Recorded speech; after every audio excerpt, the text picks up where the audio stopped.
السلام عليكم ورحمة الله وبركاته. اللهم صل وسلم وبارك على الحبيب المصطفى صلى الله عليه وسلم. ازيكم يا حبايبي؟ عاملين ايه؟ يا رب تكونوا بخير وفي احسن حال دايما. قبل ما نبدأ الفيديو بتاعنا اذكروا الله، الا بذكر الله تطمئن القلوب. لا اله الا الله وحده لا شريك له.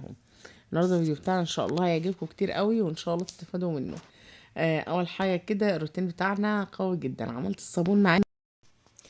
الصابون بقى معاكم، وعايزه اقول لكم ان اللي ما عملش الصابون ده فاته نص عمره، اقسم بالله. ولا بريل ولا اي حاجه من اللي بتيجي. بصوا، الازازه تلاقوها ب 25 جنيه اللتر ولا ب 20 جنيه ولا الكلام الفاضي ده كله. انسيه بعد ما تستخدمي الطريقه دي. عايزه اقول لك بقى ايه، هتغسلي المواعين بتاعتك وهتغسلي كمان السجاد. بينضف السجاد جدا. وكمان هتضيفيه في الغساله مع الغسيل بتاع الهدوم. كل حاجه كل حاجه. بصي انا بعمله في جركنين كبار كده. الواحد انا بعمل برميل اصلا، وبملى جركنين كده عندي في البيت. بصي طالما عندك كل حاجه خلاص مش هتصرفي حاجه. يعني انا واخداها قاعده كده، ان انا يبقى عندي كل حاجه متوفره بزياده في البيت. ليه؟ فكل ما يبقى بصوا الرغوه، شايفين الرغوه عامله ازاي؟ كل ما يبقى عندي حاجتي في البيت، فهقل من المصاريف شويه. اي نعم هصرف وانا بعملها مره واحده، وبعد كده خلاص كده الشهر خلص. مش هجيب منظفات خالص. كمان بعمل الكلور والدوني وبرسيل الجل، بعمل منظفات للغسالة تبقى ريحتها حلوة جدا جدا. بصوا بقى. اول حاجة كده قبل ما ندخل محتوى الفيديو، مفيش لايكات خالص على الفيديوهات. ليه؟ مش عارفة. فيديوهات مش عاجباكم ولا ايه يعني؟ انتوا بتقولوا لي اعملي الروتين، فيديوهات الروتين بتشجعنا وبتخلينا نتشجع ونتحمس ونقوم كده. طب فين اللايكات؟ طيب شجعوني طيب باللايكات كده، عشان اصور لكم حاجات كتير حلوة جدا. آه بصوا، اول حاجة الناس اللي علقت وقالت لي على مشاكل الناس اللي بيعرضوها عليا عشان اعرضها لكم او اقولها لكم تساعدوهم يعني. ناس قالت لي لا، انت في كومنت جالي انت بتألفي على الفيديو بتاع الدكتورة ومشاكلها اللي حصلت. اقسم بالله اي قصة بنزلها على القناة بتبقى مبعوتة لي على الواتساب او على القناة. وناس كتير جدا شافت تعليقات قبل كده لحد عارض مشكلته كاتبها لي، وباخدها اقولها له عشان ما يزعلش. بصوا بقى. هتشوفوا دلوقتي مشكلة واحدة كاتبها لي من كام يوم، من حوالي 5 6 ايام. وعندي مشكلة تانية تقريبا كده مقاربة لنفس المشكلة دي. فقلت الاتنين يبقوا في فيديو واحد كده واقولهم، عشان خاطر الناس برضو تقدر تفيدهم. اول حاجة كده، الست او ماما نعمة اللي كلمتكم عنها قبل كده، اللي ولادها بهدلوا لها الطير اللي ولادها تهجموا عليها واخدوا الطيور بتاعتها. ما نعرفش ذبحوها ولا باعوها قبل كده. بتشكركم جدا جدا، وقالت لي صبحي لي على كل حبايبي، وبتقول لكم ان هي بتحبكم في الله. وعايزه اقول لكم كمان ان هي جابت وز صغير وجابت رومي، ولسه بادئه تربي الايام دي. وسمعت كلامكم ونصايحكم ليها، وبتقول لكم ان انتوا عيلتي بجد. ان هي بتقعد تقرا الكومنتات كومنت كومنت. والله اقسم بالله اتصلت بالتليفون امبارح وقالت لي نفس الكلام، وقلت لها هنزلهولك في فيديو بكره باذن الله. قالت لي ان هي بترتاح جدا، بتقعد تتفرج على اي مشكله بتنزل وبتتعلم منكم، مع انها في اغلب الاحوال بتكون اكبر منكم سنا. هي قالت لي اغلب اللي بعلقوا عندك اكيد من عمرك، او اقل منك او اكبر منك شويه، لكن انا عمري 67 سنه. فببقى يعني بحس ان انا اكبر منهم كمان، بس بستفاد من تعليقاتهم جدا، وبحس ان هي ناس مثقفه وفاهمه. فهي لسه جايبه طيور صغيره، وبتقول لكم دعواتكم ليها تكمل بإذن الله فيها على خير، وربنا يهدي لها أولادها. تاني حاجة بقى الكومنت، أنا قلت أعمل كده أطلع أنضف السطح كده، عشان عايزة أشغل الفرن ده بكرة بإذن الله. فبصوا السطح أصلا بنضفه والله العظيم كل 3 أيام. كان عندي الكرسي ده كرسيين كده على السطح، هجي بقى إيه، الولاد طلعوا كسروا منهم عشان يولعوا الشالية. شوية الفراخ على الخشب. انسي بقى الفحم ده خالص. والله بتبقى طعمها جميل وبتطلع دايبه دوب كده. الخشب اللي هو بصوا بيبقى هادي كده عليها. فما شاء الله بتطلع حلوه جدا ودايبه دوب. بصوا بقى، اللي شايفين منظر السطح هخليه فله دلوقتي معاكم كده. بس هعرض المشكله، اول مشكلتين اللي هم شبه بعض. عايزه اقول لكم ان في واحده بتقول لي هتتعرض دلوقتي المشكله قدامكم، انا حاطه لكم سكرين شوت للتعليق بتاعها. ان في واحده كانت بتكلمني كاتبالي: يا مدام هبه، انا عايشه في بيت عيله وواخده شقه لوحدي، لكن حمايه بخيل جدا جدا جدا. و يعني ماسك لنا على الواحده. بتقول بيحسب لنا على الواحده. بتقول لدرجة ان هو خانقنا جدا، ولدرجة ان انا بفكر ان انا اسيب البيت واخد في وشي وامشي. طب ليه يا ست كده؟ كتبت وقالت ان هو بخيل جدا، بيحاسبها على الواحدة، وحماتها بتسمع كلامه جدا. كمان جوزها شغال في العاشر، وهي كانت حابة أو كان نفسها تساعده وتعمل مشروع فراخ. بتقول طول الوقت كلام عن الفراخ، وطول الوقت كلام عن التربية، وطول الوقت كلام عن فراخي.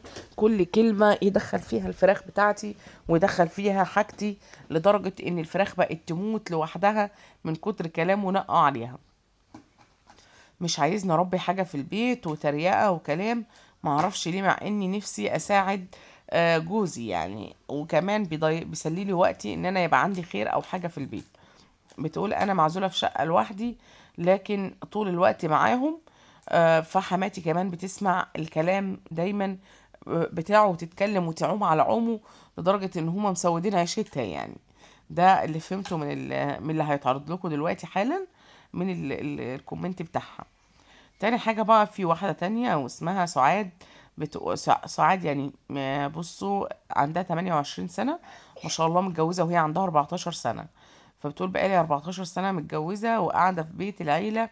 عايزة اقولك ان هي يعني ربنا يهديها بقى. بتقول اسود ايام عشتها في حياتي في بيت العيلة. بتقول اول حاجة كده، بيت العيلة دايما ما بحبش الست الشاطرة. ليه؟ انا معرفش. حماتي دايما غيرانة مني، وكل ما جوزي يطلع من الشغل تقول له ده مبهدلة السطح، ده عاملة، ده مسوية، ده فرخها، ده بتأكل اهلها، ده بتقول كل حاجة بتقولها. مع اني انا حتى لو اديت اهلي بطاية والله بيحاسبوني عليها اكتر من بره. فاضطريت ان انا دلوقتي لما حد من اهلي بيحتاج حاجة بكذب عليهم وما بقول لهمش ان هي ليهم، مع انهم هم بيحاسبوني اكتر من الغريب. لكن ما بيصدقوش الكلام ده. طول الوقت كلام اهلك اهلك، انتي بتربي في بيتنا وتودي عند اهلك. انتي بتقول انا عن نفسي امي امي ما بترضاش تاخد مني ولا ورك فرخة حتى من غير فلوس. طول الوقت اطلع فوق الاقي الباب بتاعي مفتوح، واللي طالع كل شوية حد طالع داخل يبص على الحاجة بتاعتي. اطلع الاقي حماتي طالعة على السطح. تقول حماتي لسه صغيرة في السن وبتطلع على السطح اكتر مني واشد مني كمان.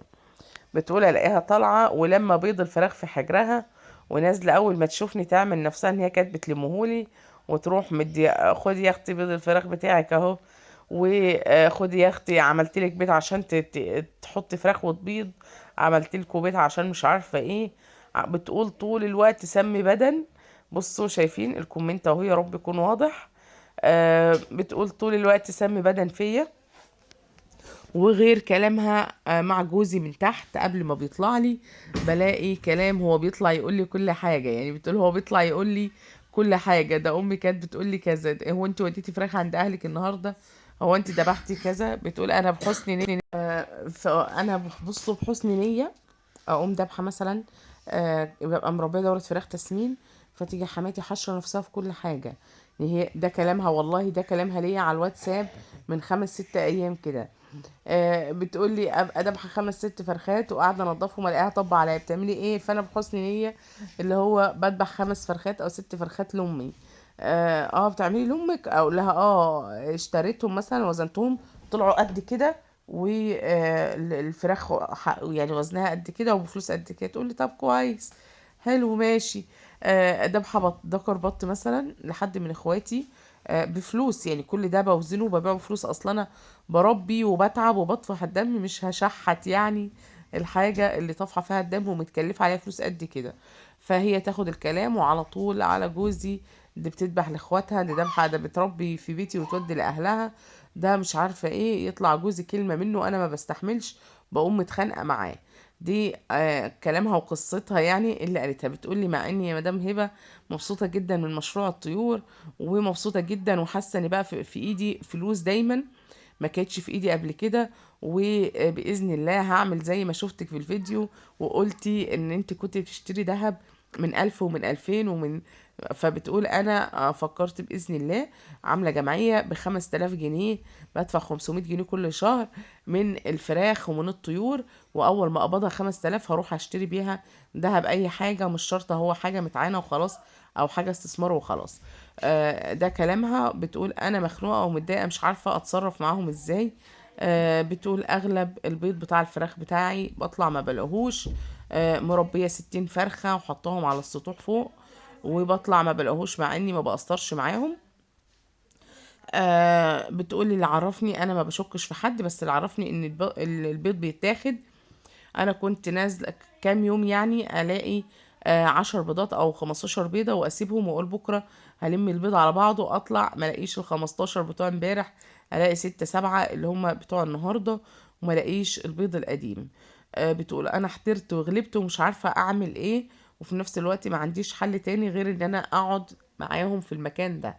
آه، فهي بصوا هي مسجله لي كتير قوي، بس والله انا اللي بتذكره بقوله لكم. من ضمن الكلام بتقول طول الوقت يعني تتكلم مع حماتها، تتكلم مع بناتها، ليها 3 بنات، ومع سلفتها التانية تقول دي جديدة، دي صحتها سليمة، دي ما بتقول بنزل بالصدفة الاقي الكلام ورا ظهري قد كده، مع انهم في وشي بيبقوا حاجة تانية يعني. بصوا بقى، انا قلت لها يا ستي توكلي على الله، وطول ما انت شغالة خليكي شغالة وما تهتميش الكلام، ونفضها على قد ما تقدر. بصوا بقى نظفت المكان خليته فله ازاي، يعني بصوا والله ده انا بطلة يعني. يعني انا قوية جدا بطلة والله. كنت عاملة الصابون ورحت السوق وجيت قالت السمك وعملت الاكل ورحت المزرعة، وبصوا حاجات كتيرة قوي قوي قوي يعني. انا اختصرت لكم بس الطريق يعني كده فوق على السطوح وانا قاعده باكلهم. خلصت بقى وقلت كده ايه اطلعهم كده يتهووا شويه، مكان الحته ما كانت نظيفه وكويسه كده. والمكان اللي ورا بقى عايزه اكنسه كنسه، بس زي ما انتم شايفين المقشه كده مش كانت سعفاني، فقلت اجيب مقشه من تحت بقى بكره ان شاء الله واكنس السطح كله كنسه حلوه. بس اهم حاجه شلنا الحاجات التقيله، اللي هو هيبقى كنسه عاديه خالص يعني. بصوا بقى انا قلت الاولانيه. هي بتقول لها عايزه اخد في وشي وامشي، انا ما ردتش عليها لسه، قلت لها هقول لك يعني هقول الكومنت، هقول التعليق بتاعي في الفيديو ان شاء الله. عايزه اقول لك يا ستي خلاص، طالما انت برضو شغاله هما بيتكلموا من وراكي عادي، خليهم يتكلموا، كفايه ان هما ما بيتكلموش قدامك. يعني دايما عندي قاعده كده اقول لك اللي يتكلم من ورايا يتكلم، كفايه ان هو يجي قدامي ويتخرس ما يتكلمش. فهم بيتكلموا من وراكي عادي، ايه المشكله؟ يتكلموا براحتهم. الفراخ دي رخمه جدا، بتحب تاكل من حجري او من ايدي، يعني احط في حجري اكل يدخلوا جوه كده عايزين ياكلوا من على الهدوم بتاعتي، وعايزين ياكلوا من ايدي، مع ان الاكل في الارض اهو قدامهم زي ما انتم شايفين، لكن هم عايزين ياكلوا من ايدي. فزي ما بقول لكم كده، خليهم يتكلموا. طالما انتي سلكانه وماشيه خليكي مسلكه نفسك، وخليكي ماشيه لحد ما ربنا يرزقك بمكان افضل وتقدري تخرجي بره. يعني خليك مكمله في المشروع. بالمناسبه بتقولي ان حماها وحماتها سايبين لها السطح كامل على 120 متر. بس حماتي بتطلع ورايا تاخد البيض، تاخد مش عارفة أكل الطيور كده يعني. المهم بصوا مش فارقة كتير. هي بتقول انه هي يعني عندهم حوش تحت تاني او جنينة تحت حماتها مربية فيها. فانا قلت لها مش مشكله، بتطلع تاخد شويه بيض عادي، تطلع تبص على السطح وتشوف انت جايبه ايه، مفيش مشكله. طالما سايبين لك السطح يا ستي، وربنا موسعها عليكي على السطح وبتربي كل الانواع، وربنا كرمك من الموضوع ده او من المشروع ده، فخليكي مكمله وسايسي نفسك على قد ما تقدري. تقول بتودي لاهلها، بتودي لامها، بتودي لابوها، طالما جوزك مش بيعمل مشاكل وفاهم وعارف انت بتعملي ايه، خلاص ما تقول وتفك عن نفسها عادي. بدل مش بتقول الكلام بيحرق دمي، لا ما تخليش الكلام يحرق دمك. مفيش اصلا واحده اللي هي هتاخد من بيتها يعني وتدي هنا ولا هنا وهي محتاجه يعني. وكمان مفيش ام او اب برضه هيقبل ياخد عرق بنتهم يعني بالسهوله زي ما هما متخيلين. فانتي طالما انتي عارفه نفسك على ايه، مربيه طيورك وتعبانه عليهم وربنا كرمك فيهم، فتوكلي على الله، ما تاخديش لكلام حد وما تسمعيش لكلام لحد يعني. خلي حماتك تتكلم وتفك عن نفسها، خلي حماكي يتكلم ويفك عن نفسه، خليهم يتكلموا وانت مسلمه امرك لله. رب طيورك، وما تحطش في دماغك ان هم بيتكلموا على حاجتك فبتعيا وبتموت. والله العيا والمرض والموت والحاجات دي كلها بتاعت ربنا مش بتاعتنا، احنا بنعمل اللي علينا والباقي على الله. فما تحطش في دماغك كده، اصل انت طول ما انت حاطه في دماغك ان هم بينقوا على حاجتك هتفضل تعبانه وهتفضل عيانه ومش هتستنفع منها بحاجه. خليكي قويه كده، وعلى قد ما تقدري قاومي وربي وبيعي وقومي بدري واعملي حاجتك واعملي جمعيه وحوشي قرش وكل حاجه. وبصي انتبهي وتلفتي بقى لشغلك ومصلحتك. يعني بصي ما تسيبيش نفسك لكلام ملوش لازمه، يعني كلام وقصص تحرقي دمك على الفاضي وتحبطك. وزي ما انت بتقولي مثلا والله كان عندي بط مسكوفي وكان مطلوب مني للبيع، ان انا بقالي 3 ايام ماليه نفسي اذبح ولا انضف ولا اعمل حاجه. فانت كده غلطانه، يعني انت كده غلطانه، انت كده بتوقفي حال نفسك من غير اي سبب، وهم برضو قاعدين مش في دماغهم حاجه، عادي بعتي بعتي، ما بعتيش ما بعتيش يعني. يا رب الفيديو بتاعنا يكون عجبكم النهارده وتكونوا استفدتوا منه اي